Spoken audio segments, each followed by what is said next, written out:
Hey everyone, this is Mathmetrics. Today I'm going to give a quick first look at something new called Beat Scholar.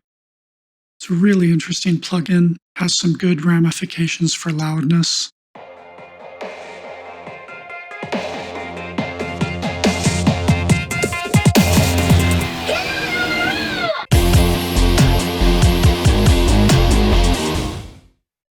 Let me show you quickly what we're going to be working with just to demonstrate what's going on.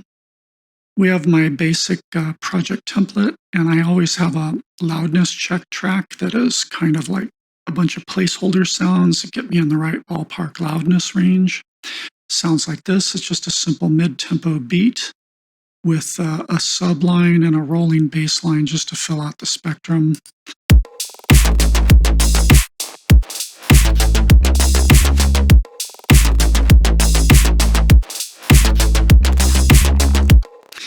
And as you can see, it's hitting -7 LUFS integrated without any mastering chain. There's no mastering limiter, there's nothing. This is all in the mix. It's just gain staging and clipping using the clip to zero method that I teach if you want to look up a playlist on that, in case you've never seen my stuff before. So usually in loud, dense music that's very low crest factor, you want to go easy on the drums, create a lot of space with the drums. So in a lot of heavy festival and club-oriented dance genres and bass music genres, the drums can be pretty sparse because you can overdo it with drums and make it really hard to fit everything into a loud mix. But let's bring on Beat Scholar and show you how to put much more spicy, more interesting mixes. And you can still do loud music if you do it right. And Beat Scholar kind of helps you do it right. So first, let me let you hear this in context with just the sub and the bass line. Again, here's the loudness check with the sparse mid-tempo style beat.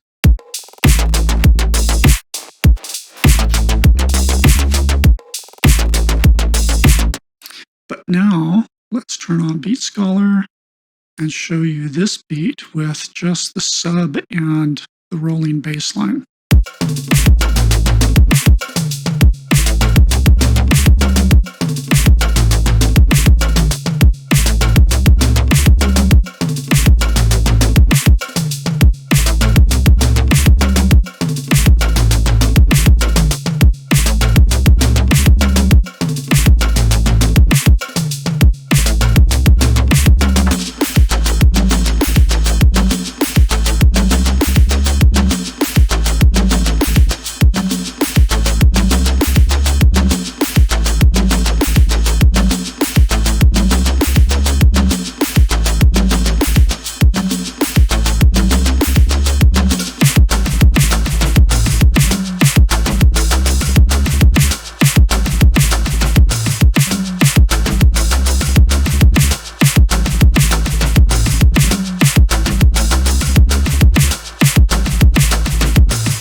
Okay, so you'll notice that all of those were hitting in the neighborhood of -7 to -6, somewhere in between.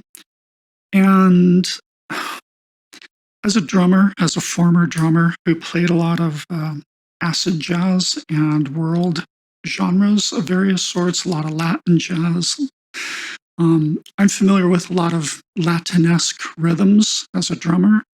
And, you know, they're the definition of dance music, but you don't hear rhythms like this very often in loud genres because so many different drum sounds stacked on top of each other. It's real easy to get out of hand, transients piling up on top of each other. And, you know, when you crush all that down into a very small dynamic range to be competitive on the dance floor, your mixes can end up sounding really, really squashed. So there's a trick to using more complex rhythms. It's kind of hard to write them when you're doing it in a piano roll, but I think the best example is this version of a factory preset that I cleaned up a little bit to be loud friendly. This originally looks like this here. This is the original pattern. done in kind of a traditional way where the kick drum's on one row, the snare's on another row. These are some toms. These are some like effect sounds, and these are hat sounds, right? And so this is how we're used to thinking in a piano roll style. But what can be hard to see in a piano roll kind of layout is where you're overlapping sounds that have super high amounts of energy. And when you're crushing your louder kicks and snares and tom hits, which can be very percussive and very dense, just like a kick almost. Kicks, snares, toms, certain clacky percussion sounds like rim shots on snares and stuff, they can be a little loud. And when you stack them on top of each other, you get into trouble, right? So it can be hard to tell from looking at this pattern or from looking at a piano roll version of some sort of beat like this, that you've got some overlap. Like, see, here's a high tom overlapping with a kick drum. Here's a mid tom overlapping with a kick drum. Where else do we have an overlap? Those are one of the few places I've seen an overlap. So there's like two places here where there's an overlap. Up here, there's, anyway, what I did was I took this factory preset and I condensed it into what we would generally call a linear format. So what I've got here, we've got our hi-hats in this lane. Let's turn off all the other sounds so you can just hear this by itself.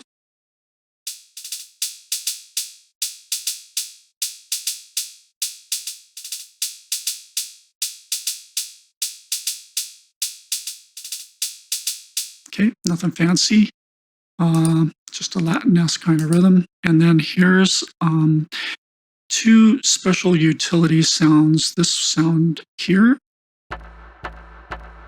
just kind of an ambient background knocky thing with a wide, just kind of fills in the sound stage. And then this is a little different. Again, it's ambient, fills in the sound stage. So this row sounds like this.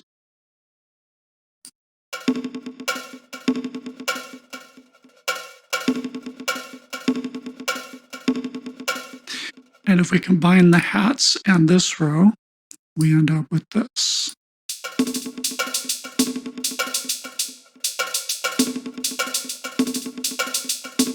So this is a top layer, and these are all being driven from a perc machine that I'm routing some of these drums to. Let's close this down. We don't need it anymore. I'm routing my toms, this kind of shaker and triangle miscellaneous perc sounds, and then these two kind of utility effect sounds. They're all being routed into one drum machine called a perc machine. The hi-hats and the crash cymbals, these 5 drums here, are being routed into this drum kit. And then these are all being treated together with some post-processing and balancing for the tops layer. And you can see that they're fadered down a little bit. And then the snare machine is getting the main snare, the kind of rim shot snare and the clap, all going to this machine. And then the kick machine is just doing the kicks. Well, there's really only one kick by default, but sometimes I steal this sound to be a secondary kick. Right now, it's only actually triggering this kick. And so when we look at everything turned on together, it looks like this.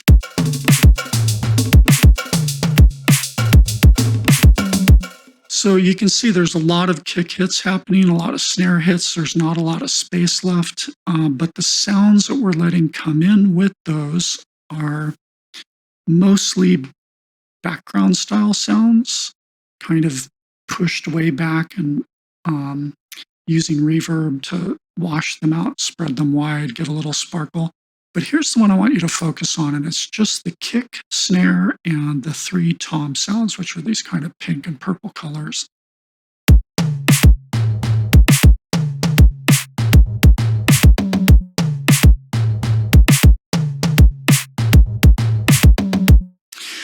Now, what you'll notice if you look at the timeline, is there's no overlap between any of these sounds. When the kick hits, this tom stops ringing out.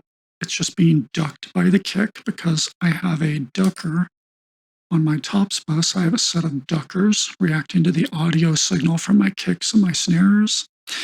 And so effectively, I'm using this lane to mix a whole bunch of different drum sounds into one lane so I can visually see it.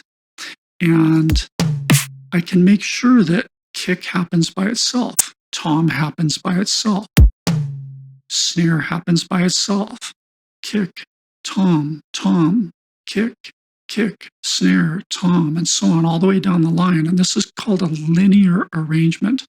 And even if you have sounds that ring out a little bit, like these toms have a bit of a long tail, a long echo. But that tail is pushed into the background, and it's also getting sidechain ducked a little bit. Like if you look right here, you can see when the snare first hits, it's completely ducking this tail, but then a little bit of the tail comes back as the snare tapers down. Same thing for, let's see if I got any kicks where it's happening together. Doesn't look like it, maybe a little bit right here. Yeah, see, we get a little bit of a tail from the previous tom finally coming back here when the kick ducker mellows out. And so by arranging them in a linear fashion, so you're never doing any two of these high energy hits at the same time, you prevent them from stacking up on top of each other. And so the summed amount looks a lot better and easier to control with clippers, and you can keep everything loud. Like the only place we're getting any kind of extra pump. Let's see, why is that kick summing up with something? What's going on there?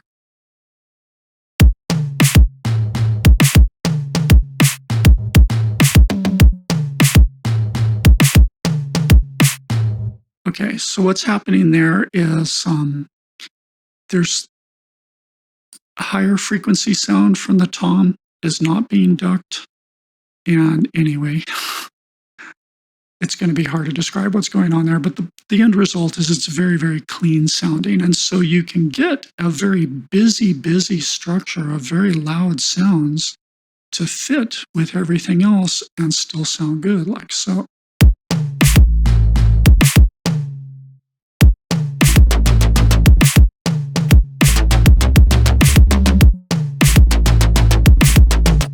Here's the summed view. There's a little bit of clipping happening above these white lines. But if you look at it in terms of instead of the individual elements, remember my kick, snares, and tops are all getting summed at a drum bus, and that looks like this.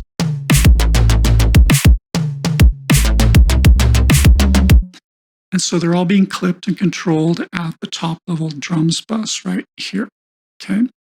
Now, if we overlay the two tonal sounds, the sub and the rolling bass line on top of it, that's this track. And so this is what it looks like with the total amount of side chaining and clipping happening at these two very top level buses of drums and tonal getting summed together, as I've talked about in previous videos of mine.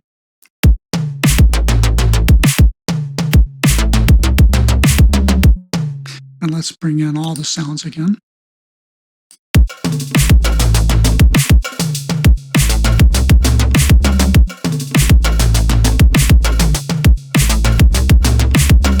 So you go, well, wait, there's a lot of yellow overlapping the red. Like there's all these tonal sounds, some of which are going right up to full scale, right? They're overlapping this red area right here, right? So there must be a whole lot of horrible summing and clipping going on, right? Except no, watch what happens when we look at just the sum of these two bus signals at the drums bus and the tonal bus where they finally come together. And where they do go over zero, they're going to get clipped again. But look at how little clipping needs to happen. That's the total amount of clipping when you put your drum bus together with all the sounds happening on the tonal bus. And this is why I always keep my drums completely separate and tightly controlled. And then only at the last mile do I add all of the other non-drum sounds with the drum sounds and then clip them again at the pre-master, because when you do the clip to zero way, you end up with very little things that compete with your drums, very little tiny short amounts of peaks that have to be clipped. And so you don't hear the clipping at all, even though it looks like we're adding a lot of sound on top of a lot of other sound, right? There's just not that much actual clipping going on, so it sounds super clean.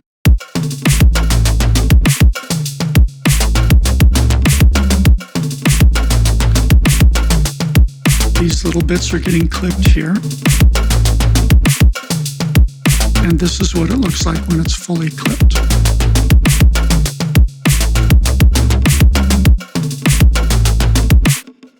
Doesn't look like a sausage, does it? And yet this whole thing is hitting like negative 6.3 LUFS. No mastering limiter. So what I'm pointing out, Beat Scholar is kind of a cool thing to investigate. I have no promotional affiliation with this company. I bought this on my own nickel because I was really excited at the concept of being able to combine different drum sounds in the same lane, because I know how important it is to arrange this way when you're arranging for loudness and you're making sure you're sequencing loud sounds next to each other instead of on top of each other, as I've talked about ad nauseum in my Clip to Zero series. And this kind of sequencer makes it real easy to see that and do that and test it and find the right balance and feel. And there's just a whole ton of shortcuts here. Like all of these drum sounds are on keyboard shortcuts. Like you can click them, but I'm literally using my computer keyboard to do each sound. That's my ADSF row, and here's the top row on QWERTZ. Right, so you can pick a drum sound, like I want my kick, and I want to paint my kick here. See, it's already set to be a red color, and I can just paint my kick there. If I want to paint a snare there instead, I just press S on my keyboard and paint a snare. If I want to do a high tom, right, I just tap that key and paint it. Mid tom, low tom, and so on. And then once you put a sound in, like a snare, I can hold down an Alt key and either reduce its velocity or increase its velocity for more accent. It's a very, very fast and agile kind of editor with lots of keyboard shortcuts and gestures to zoom in and zoom out. Set entire rows of things. Like I could switch all these to be half beat circles, half note circles just by doing this. That's just a little shortcut. And then I could paint it all with half note patterns. Can undo all that good stuff. So it's a really friendly editor. It's really, really new. They're still ironing out some bugs, making lots of improvements. It's a very dedicated development team working on this, so it's worth checking out because it lets you put some more interesting, more complex rhythms into music that is famous for having really, really boring drums. I mean, mid-tempo is among the most boring of the drum patterns I've ever heard in dance music. It sounds great. I mean, it's not always about the drum pattern, but imagine having a C section in a song where you're going from a mid-tempo beat into something like this for some C section, and you'll just blow people's minds if you start out with a song that's kind of like this in some of its sections, and it's predictable. It's what everyone expects.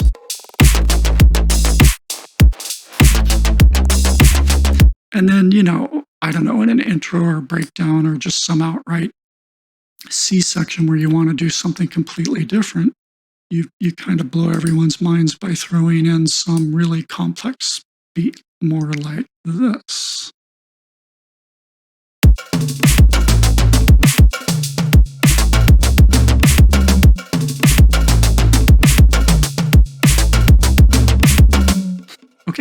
Hope this has been helpful.